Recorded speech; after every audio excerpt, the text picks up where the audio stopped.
Om Swastiastu, halo teman-teman semuanya.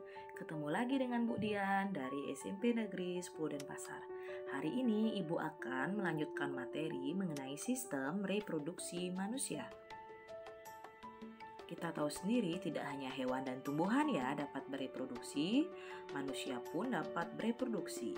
Yang artinya usaha makhluk hidup untuk menghasilkan keturunan atau anak atau jenisnya. Tujuannya apa? Tujuannya untuk dilestarikan jenisnya dari kepunahan. Nah, di sini Ibu tampilkan mengenai struktur dari spermatozoa yang dihasilkan oleh laki-laki. Nah, di sini terdapat ekor, kemudian terdapat kepalanya ya, dan ada juga mitokondria dan membran plasma. Lanjut, gambar kedua ini adalah gambar ovum yang dihasilkan oleh wanita dari organ ovariumnya. Dimana kita ketahui sel telur merupakan sel terbesar dalam tubuh manusia, di mana pada bayi baru lahir itu menghasilkan 750.000.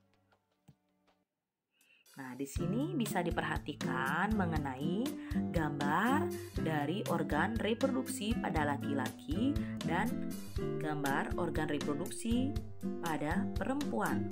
Nah, kira-kira bagian-bagiannya apa ya dari nomor 1 sampai nomor 13 pada laki-laki dan dari nomor 1 sampai nomor 8. Kita lihat yuk.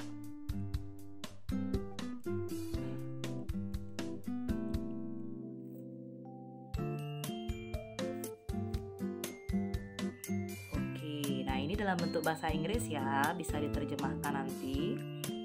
Ini merupakan bagian-bagian dari reproduksi pada laki-laki. Ya, penis merupakan organ luar di mana organ dalamnya ada 3 kelenjar ya, vesicula seminalis, kelenjar prostat, dan kelenjar Cowper. Kalau pada laki-laki selain terdapat kelenjar juga terdapat epididymis, testis, di mana testis ini yang akan menghasilkan sperma dan hormon testosteron. Kemudian pada organ reproduksi perempuan, di sini ada bagian-bagiannya yaitu ada ovarium penghasil sel telur, lalu fimbriae dia menangkap sel telur dan dibawa ke ovida atau tuba fallopi, di mana selanjutnya di sini akan terjadi pembuahan. Nah, kemudian akan dibawa menuju uterus atau rahim. Di rahim ini akan tumbuh dan berkembangnya janin. Kemudian pada saat janin sudah berusia 9 bulan dan siap dilahirkan, akan keluar melewati vagina. Nah, itu salah satu singkat dari bagian-bagian organ reproduksi laki-laki dan perempuan. Nah, bisa diperhatikan sendiri, ini merupakan struktur organ laki-laki dan yang sebelah kanan merupakan struktur yang lainnya ya. Nah, di sini akan kelihatan epididymisnya, di mana epididymis ini berfungsi atau berperan sebagai tempat pematangan sperma ya. Jadi sperma itu sudah masak dah dan siap dibuahi juga oleh sel telur nantinya sehingga terjadi pembuahan. Lalu ada tubulus seminiferus, lalu ada vas deferens. Oke. Nah, ini adalah organ reproduksi perempuannya ya. Seperti yang tadi Ibu jelaskan. Nah, bagaimana sih proses berlangsungnya organ reproduksi laki-laki dan perempuan? Mungkin kalian berpikir bagaimana sih proses terbentuknya sperma? Karena sperma itu kan dihasilkan oleh organ reproduksi laki-laki. Nah, jadi proses terbentuknya sperma itu disebut dengan spermatogenesis, di mana spermatogonium yang bersifat diploid atau 2N akan membelah secara mitosis sehingga menghasilkan spermatosit primer. Lalu spermatosit primer akan membelah secara meiosis 1 menghasilkan 2 spermatosit sekunder. Kemudian masing-masing spermatosit sekunder ini akan membelah lagi secara meiosis kedua menghasilkan 4 spermatid. 4 spermatid inilah akan berdiferensiasi menghasilkan 4 buah spermatozoa. Nah, jadi di sini kesimpulannya pada proses spermatogenesis Satu spermatogonium yang bersifat diploid akan menghasilkan 4 sperma yang bersifat haploid. Lanjut, oogenesis. Nah, oogenesis ini merupakan proses terbentuknya ovum ya, di mana ovum pada perempuan itu diawali dari sel oogonium yang bersifat diploid akan membelah secara mitosis menghasilkan oosit primer. Kemudian oosit primer ini akan membelah menjadi 2 buah sel.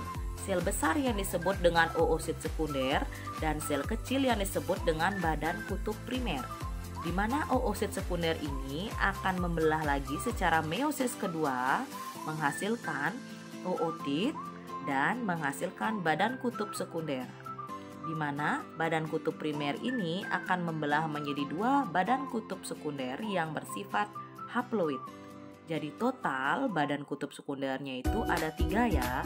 Namun badan kutub sekunder ini akan mengalami degenerasi. Kenapa? Karena dia tidak diserap lagi oleh ovarium seperti itu.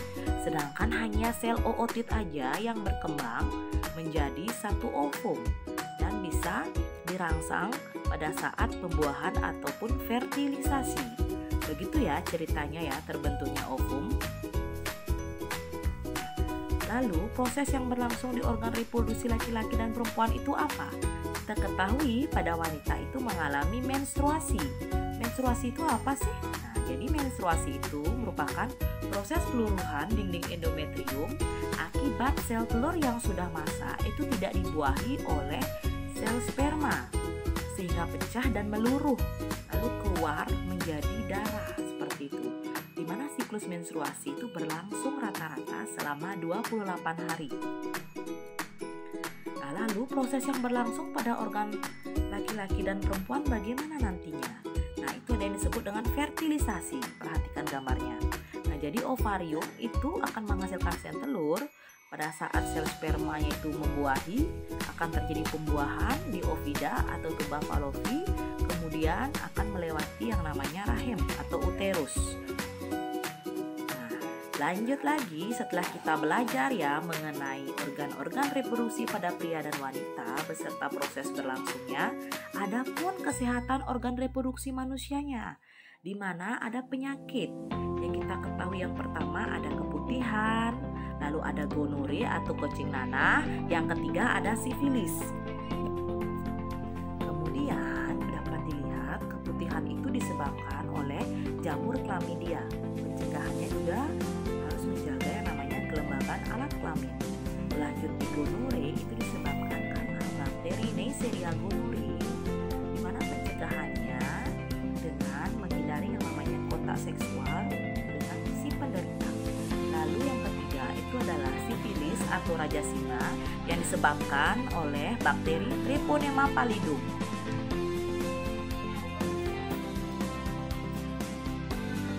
Kemudian di sifilis ini kita ketahui juga pencegahannya dengan kontak langsung antara luka di kulit dengan selaput lendir atau cairan tubuh penderita. Lalu ada AIDS ya yang disebabkan oleh virus HIV, di mana pencegahannya dengan tidak menggunakan jarum suntik secara bersamaan. Yang kelima herpes genitalis, yang keenam prostatitis, dan yang ketujuh epididymitis. Lanjut, nah inilah upaya pencegahan dari penyakit reproduksi, di mana pada perempuan dengan cara mengganti pembalut. Yang kedua, penggunaan sabun pembersih itu harus dihindari. Pada laki-laki mengurangi kebiasaan mandi dengan air panas dan melindungi testis selama beraktivitas serta menghindari minuman beralkohol dan rokok. Nah, sekian ya. Nah, ini bisa anak-anak atau teman-teman atau adik-adik bisa baca soal pemahaman yang Ibu kasih, siapa tahu bisa dijawab ya. Nanti kita akan bahas di pertemuan selanjutnya. Ini yang nomor 1 dan yang ini merupakan nomor 2, di mana menjodohkan mengenai penyakit sistem reproduksi. Sampai ketemu di materi selanjutnya dan pembahasan jawaban ini ya. Terima kasih. Ingat like, subscribe, dan komen ya. Terima kasih.